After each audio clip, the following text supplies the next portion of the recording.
कवी प्राध्यापक सुनील तोरणे, संघर्षातून फुललेलं संवेदनशील काव्यविश्व. प्राध्यापक कवी सुनील तोरणे यांचा जीवन प्रवास हा संघर्ष, जिद्द आणि संवेदनशीलतेचा प्रेरणादायी प्रवास आहे.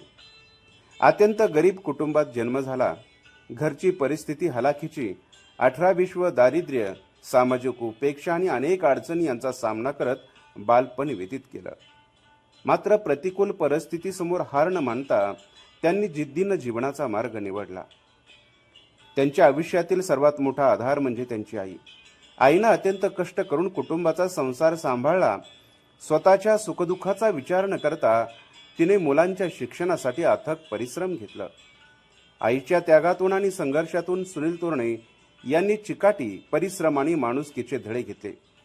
आर्थिक संकटे, सामाजिक भेदभाव आणि अनेक अडथळे यांचा सामना करत शिक्षण पूर्ण केलं.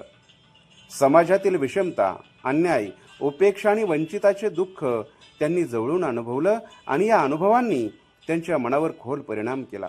त्यामुळे त्यांच्या मनात सामाजिक जाणीवा अधिक प्रगल्भ होत गेल्या. लहान असताना तळातल्या गरिबीचे ओझे पाठीवर घेऊन जगताना आईवडील आणि भावंडे ऊसतोडी करताना कित्येकदा शाळा सोडून जावं लागायचं. अशाच मोठ्या भावंडांना शाळा सोडावी लागली आणि मजुरी तर कधी चाकरी करावी लागली. शाळा महाविद्यालयात शिकताना भावाने सुरू केलेल्या हॉटेलमध्ये काम करावे लागले. आणि असं जरी असलं तरी आईनं दाखवलेली पुस्तकाची वाट मात्र त्यांनी सोडली नाही.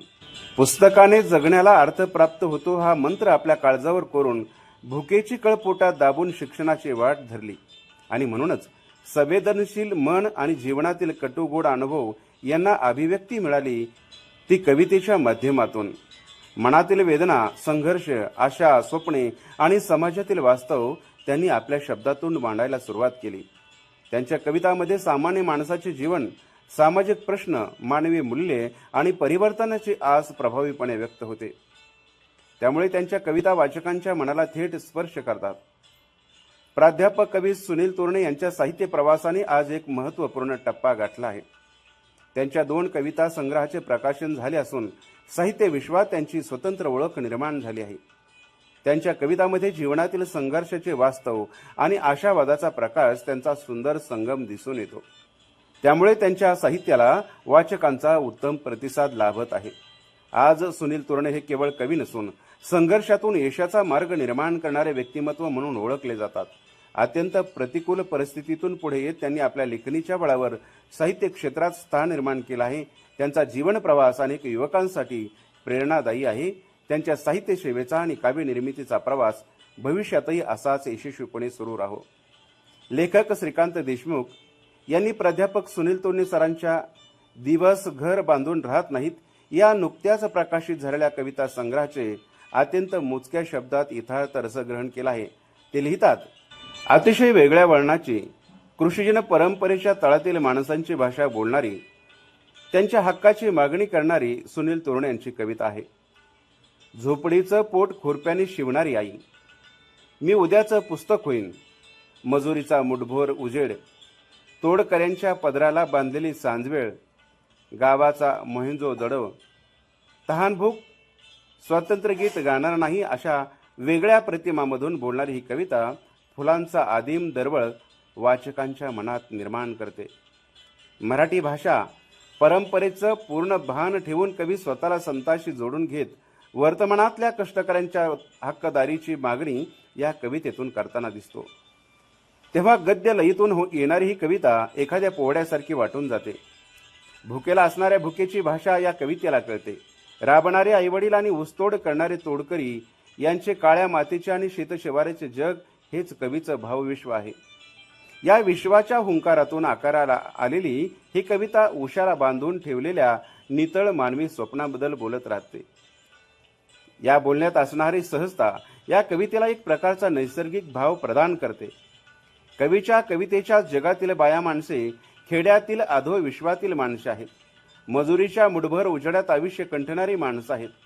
त्यांच्या दुःखाची लय तोरणे दुरस्त म्हणून आत्मसात करीत नाहीत, तर आपल्याच संवेदन विश्वाचा एक भाग म्हणून कविता होऊन व्यक्त होतात.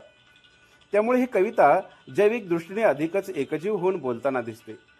कष्टकरी विद्रोहाचे एक रचनात्मक रूप म्हणून देखील या कवितेकडे पाहता येईल.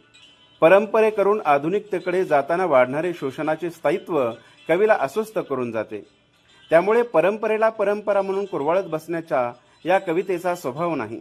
रंजकता आणि आभासी जगणे तिला आपले वाटत नाही.